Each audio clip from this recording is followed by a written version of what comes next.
We cannot know how glassblowing was organized in ancient times, but what we do know is that economists like Adam Smith and Karl Marx emphasized the importance of specialization if production rates were to increase in the manual manufacturing, like during the Industrial Revolution. Let us now distinguish between two types of glass producers. A glass studio is a small production unit where one or a few glass artists make exclusive glass artifacts one by one or in short series. A glasswork will have a limited assortment but will produce large series. You can return to a glasswork a few years later to replace your service with the glasses you have smashed. Today there are 5 manual glassworks left in Sweden. Here in Småland we find Bergdala, Skruv, Målerås and Kosta. And halfway to Stockholm is Reimyre. And then there is one fully automatized container glass producer halfway to Gothenburg, Limmared. The specialization during the 1800s was valid for the manual glass industry during the Industrial Revolution, just as it was for any other manual industry. As it comes to glass, will the production rate be influenced by the glass quality and also by the cooling rate, since that determines when the glass becomes too solid to be shaped. And the cooling rate is of course also dependent on the thickness of the glass. So the work in the glass industry was organized in teams with a very strict hierarchy. The gatherers will collect glass from the furnace on the blowpipe. The gaffers will do the first part of the blowing. The masters will supervise and do the final shaping of the object. Stem and foot makers will see to that the stem is straight and has the correct height and thickness, and that the foot is made to measure. The carrying boys will bring the glass to the cooling furnace, and on top of this the wooden mold must be handled and kept wet. The team was paid collectively based on its production rate. The pay was given to the master, who then split it among the team according to a local deal.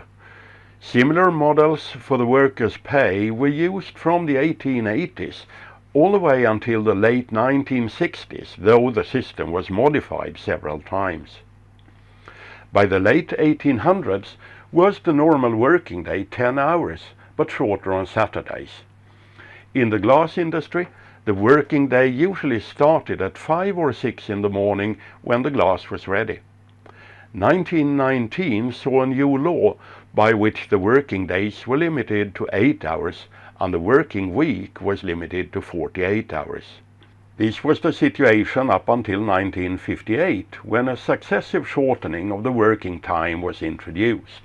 To have a reasonable pay, this meant that the production rate had to be high, and it became necessary that the teamwork was tuned to a rhythm so that every man knew exactly where the hot glass was without looking.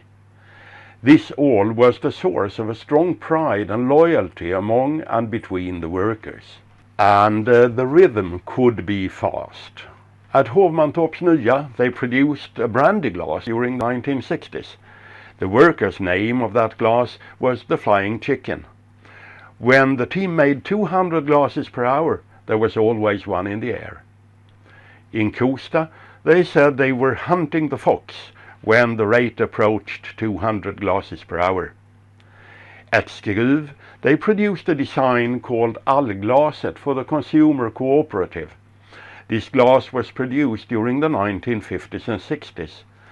The smallest one could be produced at a rate of 360 per hour, wherefrom 30 were not accepted.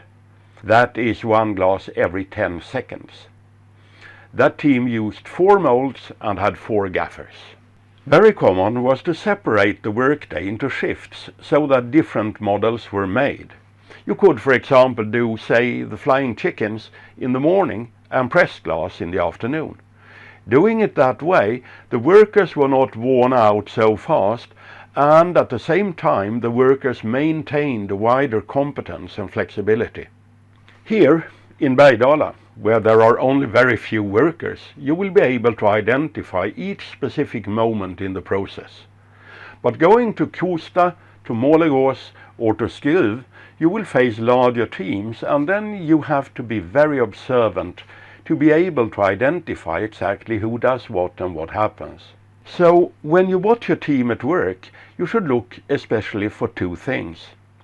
First, follow one blank from the gathering in the furnace to the finished glass, and notice how the different operations take place when the glass has the proper temperature. Note how long it takes for each step and how long it takes for the full process. Then count how many glasses are delivered per unit time. In case you are looking at a team of 4 to 6 workers producing wine glasses with a stem and foot, chances are that you will find a rate of 80 to 120 glasses per hour.